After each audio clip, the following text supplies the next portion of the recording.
Sonic Adventure and Sonic Adventure 2 set the series on a new path, so it was very Sega of Sonic Team to change the formula up again. What follows is certainly a different concept from what we've seen before and haven't seen since.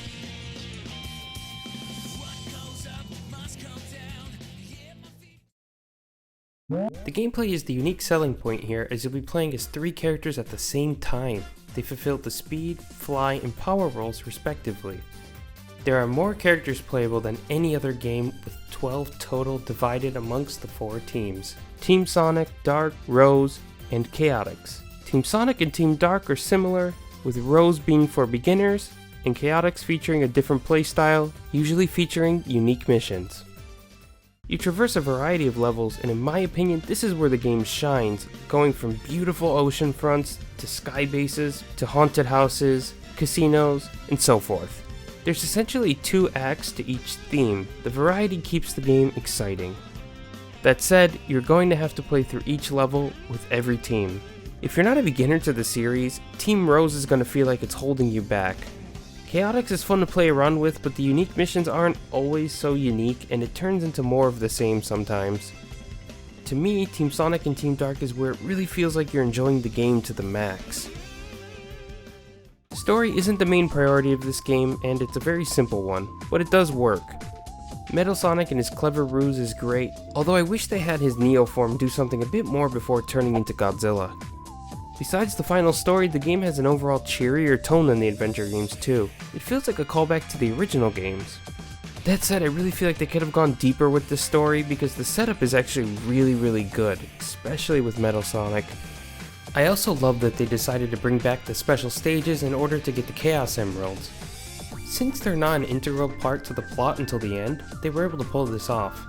That said, there are some problems with the stages I'll talk about later. The music is really solid, so no problems there. I like the non-vocal tracks a lot, but I can't say I remember too much of the vocal themes to be honest, save for the main theme and What I'm Made Of, which is one of the best Sonic songs, hands down. It brings the games back to that adventure feeling, if only just for a few minutes. There are a few issues in terms of controls in this game. Characters themselves move around fine, but they do feel a bit stiff in some situations, like when you're in the special stages and you get caught on the ceiling. It's pretty annoying. For power characters, their lunging move can be a bit annoying too when you're trying to regroup and get everyone to do your attack. And grinding is a bit iffy in this game as well, and it feels too easy and therefore a bit unnecessary. Another issue I have is the level length. This is the game that started the trend of near 10-minute levels for Sonic games.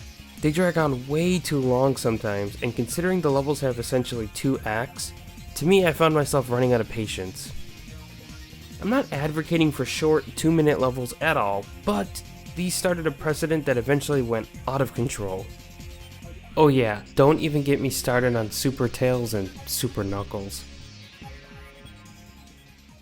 Sonic Heroes is a really solid game. It helped define modern Sonic as we know him now, for better or for worse. The team gameplay may have some quirks that can test your patience, but overall it brings a unique style to the series that could have been even better if expanded upon and tweaked properly. I feel like with some improvements to controls and maybe level design, this could have been such an amazing game. If you want to go and play it, I recommend getting your hands on the Gamecube version. It's the best one apparently and has the least amount of glitches.